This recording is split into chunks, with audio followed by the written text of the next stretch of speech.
Well, hello everyone, Larry Satchwell here with back in the play area again. The kids usually go through here a couple of times while they're here, and then they tend to play either on the swings or they like to go on the roller coaster. We've had a roller coaster on our property since about 1984. It's been in different locations. Used to come down this path. It's about 120 feet long.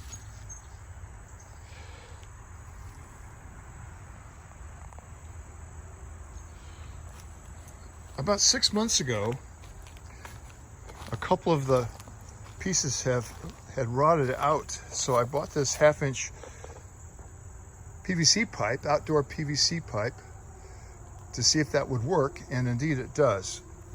So I've got several places on this track where it's broken, and the kids usually get stuck here 3 or 4 times on the way down. So today I'm going to change all that. And as always, before I can construct, I have to deconstruct.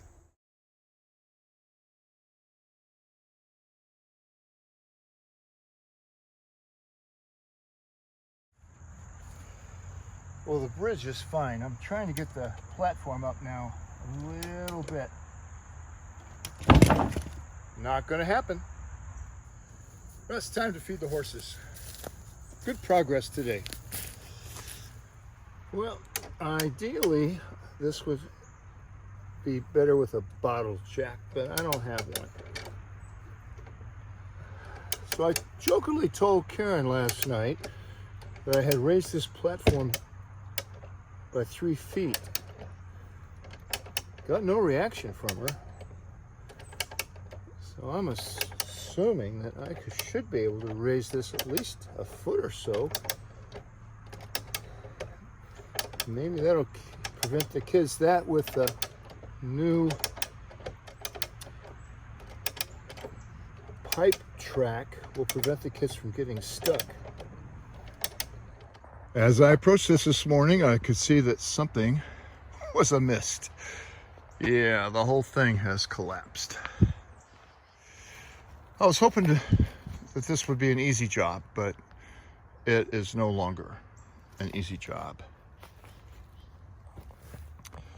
The support here that I had for the ramp is completely toppled. This is the back post. It's supposed to be back there. So I guess I will disassemble this. I was thinking, I'm not sure why I put these 2 runners on here. They're really not necessary. And that was part of the problem. It was so heavy at the ramp end that the backside was off the ground. So I think I'll start here today taking off these 2 long runners here, I guess. I don't know why they're there. Maybe I'll figure out why I put them there once I take them off.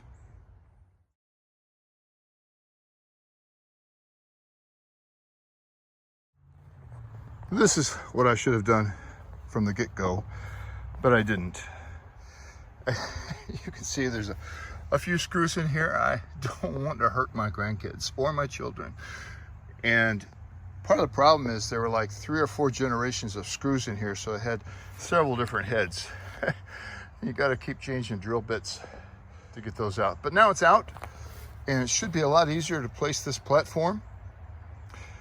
This 4x4 here is screwed into the side here, so I know that this is the right height.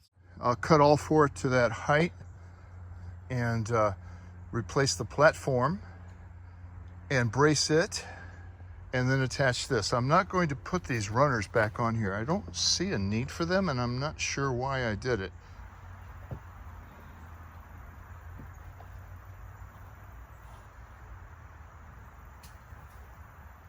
I think it's too high. I think I'll get in trouble. I'm gonna take it down 6 inches. As you can see, this is kind of sketchy under here. And I'm sure if my daughters ever took a good look under here, they wouldn't let their kids on it. So one of my goals here is to tighten this up a little bit, make it look more like a structure. I took a few minutes off camera to brace the legs. I suspect that when I put the ramp on, the back legs are going to come off the ground like they did before. But the platform is solid this time, not like the rickety thing you saw in the before video.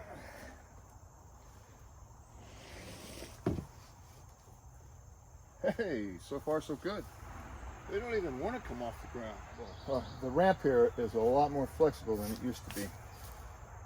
So I know I'll definitely have to put the braces under there. It's time for lunch. I knew I would be thinking about this the whole time I was at lunch. I just put the ramp support back exactly where it was. It's still all glued together, and that took all the play out of here.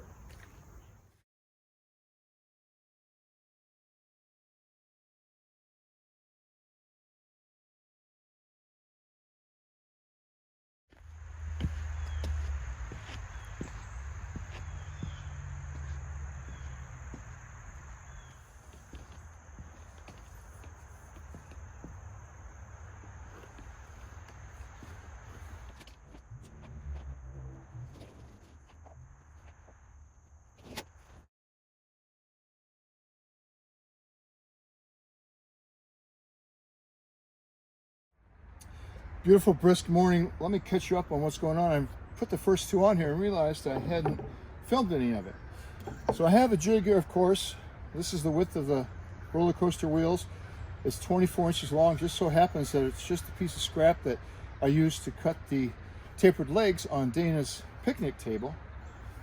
When I got to this one, it's anchored up here on the top. When I got to this one, I noticed that it really didn't want to bend all the way down there. So I put a board here. I might put another one. In fact, I think I will. Well, that fits nicely. I had been using 1.25 inch, but on this one I'll use 2.5 inch nails. So what I do is put a jig on. I cut the hole just through the top of the pipe. It's just big enough for the head of this screw.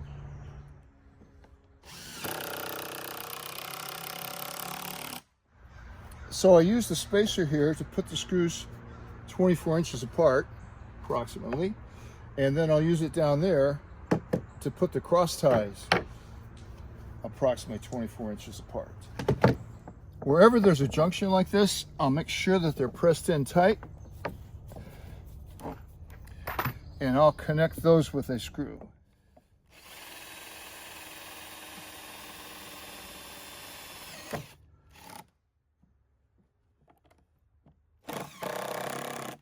This is what the kids ride in. Originally, we had this when I was selling educational toys. It came from England. It was a steel pipe. We sold the last one though, but we had an extra car left over. The original car finally fell apart. It was a snow sled and it got brittle, and because people wanted to ride it, it was that were a little bit heavy, the frame got all bent out of shape. So I made this one because I do wood, and it has held up for years and years. I don't even remember. Let's see what it's going to do. That's going to work. So the rest of the time now, I just need to space these out and get them done. I don't think you want to watch all that. Well, before I let the grandkids on here, I better test it out.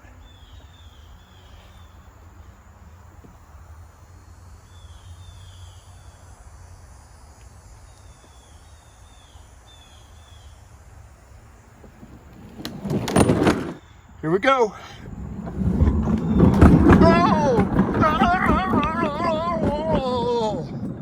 Oh, it's bouncy. Oh, slow and fast.